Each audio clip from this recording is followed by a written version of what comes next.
You're listening to The Lyndia Grant Show. Think on these things with Lyndia Grant. Well, good evening, Radio 1 listeners. We are back. This is The Lyndia Grant Show. It's another Friday, the last Friday in this month of August, August the 29th.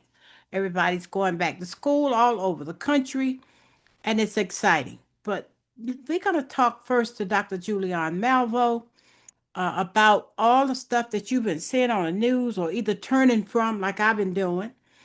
And then in the second half, we're going to hear from Attorney Dana Stebbins, who comes on once a month to talk to us about what's been going on in the political arena. This week, she's given us an update on Project 25. She said that there are 75% of what is in Project 25 has already been implemented. So you want to stay tuned. And Dr. Julian is going to talk to us about some new stuff that's been going on just this week. Dr. Julian Malvo, go ahead. Oh, Lyndia, it has been such a week, such a week. And of course, this man, this president of the United States has gone, for want of a better word, just crazy. But he says he can do whatever he wants to do, and that's what he's doing, whatever he wants to do. So the biggest news in my realm is his attempt to fire Lisa Cook. Lisa Cook is the first Black woman who's been on the Federal Reserve Bank board. First Black woman. There have been a couple others. Of course, there have been two other Black men. Andrew Brimmer, notably, was the first Black man to be on the Fed. And I remember when he was appointed, at the point, the Fed has all these interesting rules about geographical balance and all of that. But Dr. Brimmer, who at the time lived in Washington, but is a native Louisianan, was appointed to the Fed. And there was a little finagling there. And there have been a couple of other African Americans. He's the most notable one. And Lisa, of course, she's a colleague. She's another Black woman economist. She's the first Black woman to be on the Fed.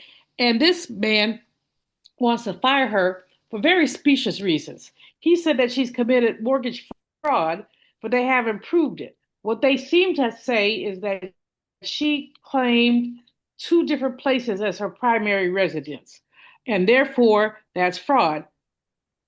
Not necessarily, but they put that out there, and the right has run with it, and they want to fire her. Well, if there is any mortgage, whatever, that's not why he wants to fire her. He wants to fire her because he wants to get control of the Federal Reserve Bank. He's been picking at Jerome Powell, the chair of the Fed, who he, by the way, appointed. Let me repeat that. He, by the way, appointed in his first term. But he's been going after Jerome Powell because he wants interest rates lower.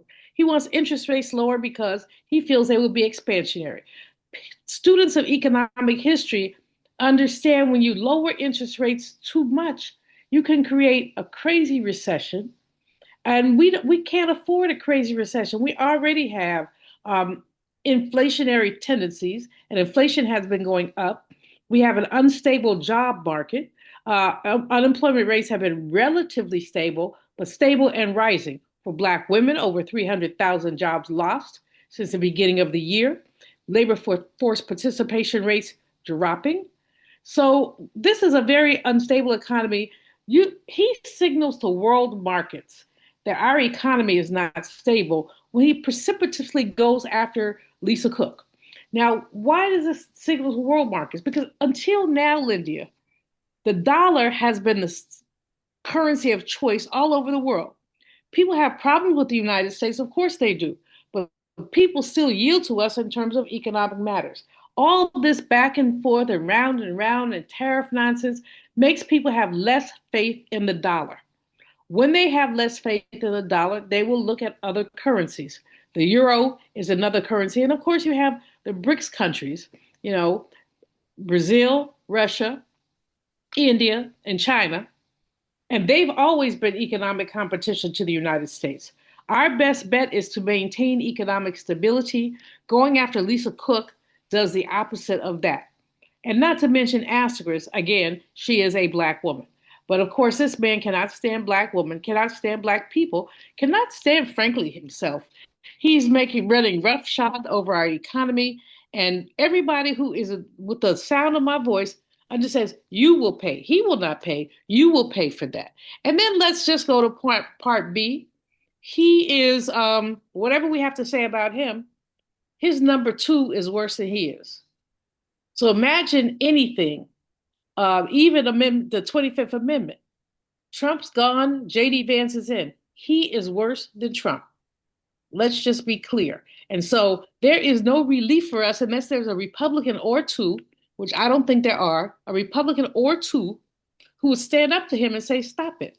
But right now, they're so enthralled with him that they won't do that. So the attack on Lisa Cook is really an attack on the economy. He wants to take control of the economy.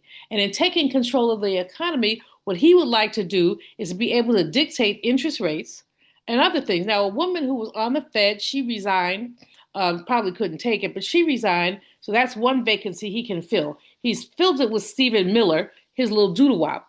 He's filled it with Miller, and Miller will do whatever he tells him to do. Some, in fact, say that Miller is the one who wrote the playbook. He is indeed the author, we believe, of Project 2025. So he's filled one vacancy. Now, if he can get rid of Lisa, he'll have two vacancies, and basically there's 7 members on the Fed. Jerome Powell's term ends in May of next year, May of 2026.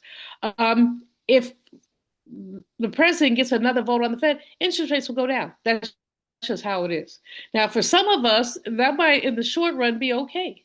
Interest rates go down, your credit card bills will go down, but for how long? Again, let's look at history. Let's look at what happened. We've seen before cutting interest rates, he says, by 2 to 3 points. That is a steep drop. If he does that, we can basically sign the book on recession. We will have a recession. So that's at the top of my list. It's just so egregious that, we waited how long to get a Black woman on the Fed, and then here we are, and he's about to get rid of her if he can. Now, Lisa Cook is no shrinking violet. She's not going. Right. She's taking him to, she said she'll take him to the Supreme Court if she has to. Mm-hmm. So she's suing to keep her seat. And she has a very good lawyer who I think will be able to stop that. But how many weeks, months, how many dollars? These are dollars that she's got to spend out of her own pocket. Mm-hmm. So but right now, it's in transition. We're talking on Tuesday. I don't imagine that much will happen before Friday, but I imagine that after Labor Day, it's going to be basically, for want of a better word, a hot monkey mess. Mm-hmm. Now, meanwhile, the president has picked war with Black mayors all over the country. Of course, we can start with D.C. He's trying to govern D.C. through executive order. He wants to get rid of cashless bail. Right now, if you committed a minor offense, you may not have to pay bail. You're given a ticket. You come back to you come back to court. You get your sentence or not. You're found guilty or not. But right now, what he wants to do is get rid of that. It says it keeps too many criminals on the street, and so he by executive order is saying that if DC does not conform with his executive order, he may withhold funds from us. Well, he's already withheld funds. Mm-hmm. I guess he thinks he can do worse. What else he's doing is, of course, the National Guard now is authorized in the District of Columbia to carry weapons, to carry guns, their standard issue guns. This also is a problem for the District of Columbia. Many of these National Guards have not been trained in urban policing. And so you're taking people, especially when you have these West Virginia, Mississippi, Tennessee National Guards in the District of Columbia. What are they doing here? He's also threatened, Lyndia, to mm-hmm. He's also basically threatened to do a number of other things to the District of Columbia, and also always basically threatens to withhold our funds. And then he says he's going to Chicago, but of course, Governor Pritzker and Mayor Brandon Johnson said, oh, no. In fact, Governor Pritzker was quite pointed in saying, keep your hind parts home. We don't mm-hmm. want you in Chicago. He's also threatened to go to New York. And of course, Mayor Karen Bass in Los Angeles is always under threat. He's weaponizing life. He's weaponizing life for people. Now, let's just quickly look at August 28th, which was yesterday, Thursday. is the 62nd anniversary of the March on Washington. This year, they did not convene in Washington, although Reverend Jamal Bryant came to Metropolitan AME Church to talk about the anniversary. Reverend Sharpton is on Wall Street talking about the anniversary. There are celebrations, commemorations all over the country. We missed it by a day, but I just want folks to remember what happened on August 28th, 1963. And then, of course, everybody's going back to school. But back to school at Howard University is a little bit challenging. The president, who's only been the president for 2 years, President Vincent, only for 2 years, has stepped down. The former president, who was very popular with students, Wayne Frederick, has been brought back in as the interim. This is highly unusual for someone to leave their job at a time like this, right before the semester begins. Usually you leave at the end of the semester or something like that. So there's something fishy about this, and that's all we have to say is there's something fishy about it. I've got a minute, I always like to have something funny going on. So here's what's funny. Cracker Barrel. You can laugh, Lyndia. Cracker Barrel. Yes. They changed their logo, and the conservatives say that Cracker Barrel is too woke because they had an old white man holding up a barrel, which I guess had crackers in it. I don't know. Sitting in his chair. To make it a more modern, cleaner, and people are angry about it. And even Mr. Trump has gotten into it, saying they need to go back to their old logo. I guess he likes old white men well, I guess he would. He's an old white man leaning on Cracker Barrels. Everybody just crack up for a minute because we've got to find something to laugh about in all this madness. Lyndia, that's it for me today. All right. Thank you, Dr. Julian. That was good. I appreciate you. All right. We're going to go to our commercial break, and we'll be back in a moment. If it wasn't for my care coach at AmeriHealth, I probably wouldn't be so healthy right now. As a man, we don't get checkups or see a doctor regularly anyways. It's probably just a man thing because none of my partners go either. We know we should, but we just don't, and hope it works out. So what changed for you? AmeriHealth assigned me a care coach, somebody that gives one-on-one help, answer questions, explain things, and help set my appointments. She also helped me understand what having high blood pressure really means and ways to manage it so it doesn't kill me. It ain't nothing to play with. If you're a member of AmeriHealth, ask for a care coach. I'm glad I got mine. At AmeriHealth, if you need a care coach, you can have one. Just call us at 1-877-759-6224 to get connected. 1-877-759-6224. This program is funded in part by the government of the District of Columbia Department of Healthcare Finance. Mayor Muriel Bowser. Washington Informer religion columnist Lyndia Grant. Rosa Parks refused to give up her seat on a segregated Montgomery bus. In lectures on brotherhood, Ms. Parks often said, "People always say that I didn't give up my seat because I was tired. But that wasn't true. I was not tired physically. I was not old. I was 42. No, the only tired I was tired of giving in." Driven out of Montgomery by harassment and death threats, Detroit, Michigan became her new home. Rosa Parks will always be remembered as the mother of the civil rights movement. Raised in the AME church, she once said, "I remember finding such comfort and peace while reading the Bible." Read more in the religion column of the Washington Informer, an award-winning African-American newspaper. We don't report crime or gossip, just positive news. Pick up the Washington Informer or visit us online at washingtoninformer.com. Call 202-561-4100 for more information.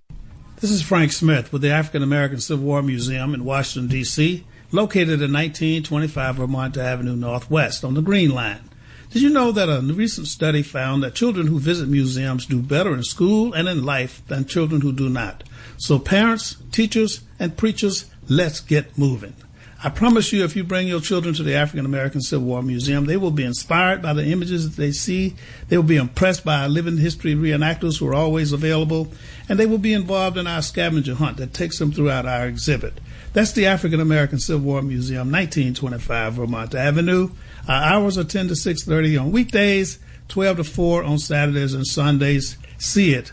Be inspired. All right. Thank you for tuning in to the Lyndia Grant Show. We are back now for the second half of our show. Let's talk to Attorney Dana Stebbins. We've been talking to her every week for about 2 years now, and I'm excited about it. Um, I don't know if it's been doing any good, but I know what she's been telling you is accurate information. And you all know we in trouble out there. Today, Dana is going to talk about a way to focus on the implementation of Project 2025 and how has that been going so far in less than 1 year. All right, so Dana, talk to the listeners about Yes. how things have been going in regard to that Project 2025. Okay. Good afternoon, Lyndia. Good afternoon. You recall that when we first started talking over a year ago, I explained that Project 2025 was being proposed by the ultra conservative right members of the Republican Party to frame this new term that he was coming into. And it had a lot of stuff in it that people thought couldn't happen. But in less than a year, 75% of Project 2025 has been implemented Oh my already God, to our 75%. Wow. 75% in less than a year. So let's talk Mm-hmm. about how they were going to get rid of the Department of Education. They Mm-hmm. haven't quite been able to do that, but they have defunded the department so that public school education is no longer being funded by the federal government. There are legal battles about this and everything else, but it really doesn't matter because even when the court rules against education continues to not provide Title IV, Title III, Title I money, that's all the money that goes to schools in impoverished or underserved areas. Mm-hmm. FEMA, he's pledged to get rid of FEMA, and what he's done is defund the disaster assistance program. So you remember the last set of floods we had, he did not give people in Maryland, because it's a Democratic state, any money for flood relief or flood recovery. He's Yes. attacked the libraries and museums and is ordering in his most current letter 2 weeks ago that the African American Museum and the Native Museum, among others, compile a list of all exhibits that they have and those that his investigators find to be inconsistent with his philosophy about American history will be taken out of the museum. He's given them 30 days to do that. He's also talked about banning books because he believes slavery was not that bad and that we're obsessed with slavery. So any books in any libraries that refer to slavery or the Reconstruction are being rounded up and thrown away. He's erased history to the extent that the sites that you used to be able to go on the internet to look up African American history are no longer there. They're gone. You can't find them. You can't find any research on African American history. He renamed military bases. If you recall, when Biden was president, President Biden renamed all the military bases that were named after Confederate officers.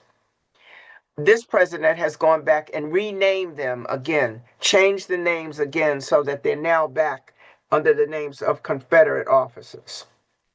He's fired every senior African American leader in the military or civilian post under the guise that they were implementing DEI, diversity, equity, and inclusion programs because they were honoring the affirmative action rules that said if you don't have enough members of minorities on your staff, you need to hire them. They have all been fired. And now DEI, diversity, equity, and inclusion, has been outlawed in the federal government. You cannot have a program.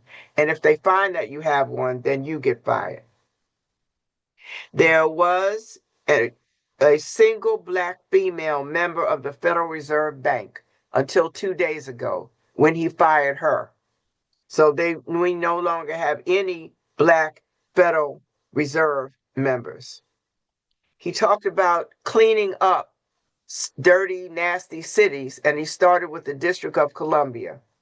That's under his program, the Beautify America, which is part of Project 2025.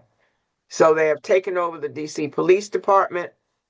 They put in National Guard troops, the FBI, and they are threatening to do that in Chicago and Baltimore next. He talked about health benefits, taking away health benefits under HHS. And HHS now has rescinded health benefits to the homeless, unemployed, or underserved. So they no longer have access to free health care, free health clinics, or any free services. He talked about deporting millions of immigrants under his immigration program, and he has begun that, as you know. Thousands of immigrants, some of whom were United States citizens, have been deported and sent to, we don't know where, but the latest place that he made a deal with is Uganda. So they're being sent to Uganda. Others of them have just disappeared, and nobody knows where they are. He talked about colleges and their admissions programs. If they had DEI programs, or if they had foreign students who were there studying under a foreign visa, that he was going to deprive them of that because they're not Americans. So he went after universities like Harvard and Columbia and Yale, and he has denied funding for much of the research, the scientific research they're doing, until they stop admitting minorities to those institutions. Foreign students are no longer allowed on the visa that allows you to come study at American colleges. And he's now targeting HBCUs, and they will be next. Mm-hmm. In total, he has fired 300,000 African American women since the start of the purge of the federal government. That is because African American women had risen to senior ranks in government. You know, we've been there a long time. We've gained a lot of seniority. We support households. We support our grandchildren. We support our children. 300,000 of them have been fired since he started this. And I can't even name all the rest. It's just everything he said he was going to do, he has begun to do, to the extent that 75% of it has been accomplished. All of it is being challenged in court.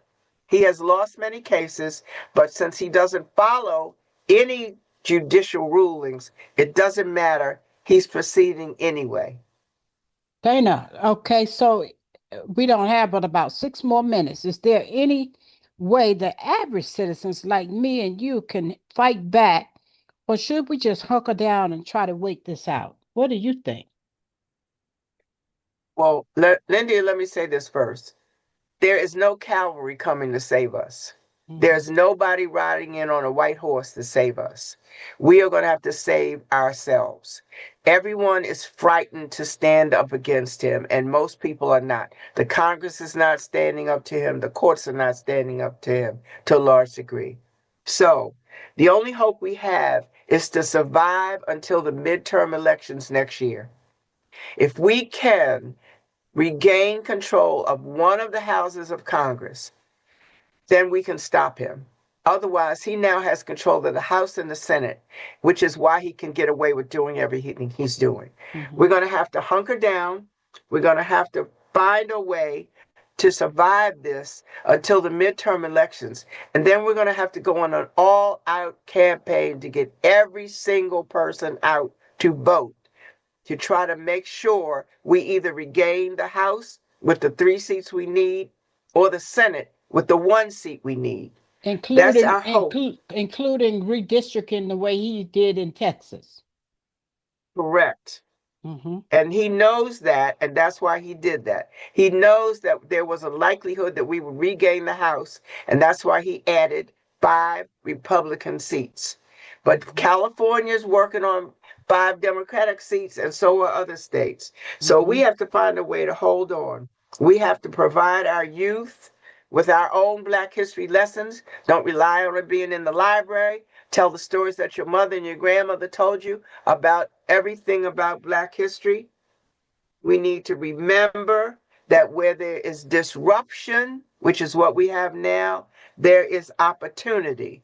There's opportunity for us to create our own after-school programs, our own Sunday school programs, our own educational programs that teach our kids what is being denied them at the moment.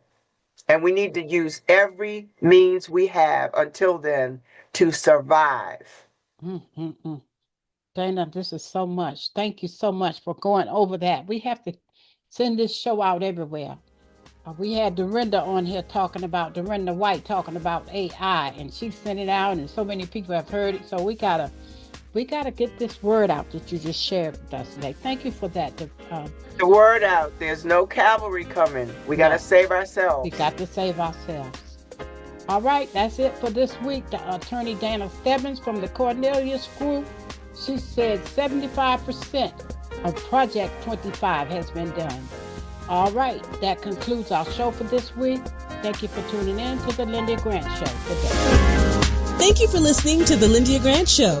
Think on these things with your host, Lyndia Grant.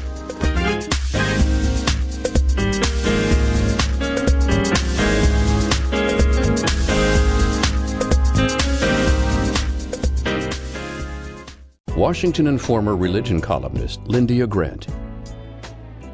Rosa Parks refused to give up her seat on a segregated Montgomery bus. In lectures on brotherhood, Miss Parks often said, "People always say that I didn't give up my seat because I was tired." But that wasn't true. I was not tired physically. I was not old. I was 42. No, the only tired I was tired of giving in. Driven out of Montgomery by harassment and death threats, Detroit, Michigan became her new home. Rosa Parks will always be remembered as the mother of the civil rights movement. Raised in the AME church, she once said, "I remember finding such comfort and peace while reading the Bible."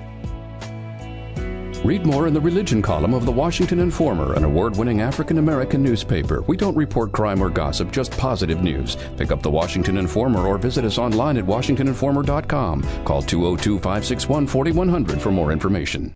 Washington Informer religion columnist Lyndia Grant. Be still and know that I am God. Psalms 46:10. Leave the stress of everyday life behind. Listen, a raging storm is stilled by the voice of God. A babbling brook carves a trail through the woods. The Creator talks to you and with you about His creations. It is music, God's music. God's heaven and earth is the orchestra. His creatures are the singers. His word, pure and honest, is the message. Be still and listen so that you can hear the voice of the Lord. And He said, "Know that I am God." Read more in the religion column of the Washington Informer, an award-winning African-American newspaper. We don't report crime or gossip, just positive news. Pick up the Washington Informer or visit us online at washingtoninformer.com. Call 202-561-4100 for more information.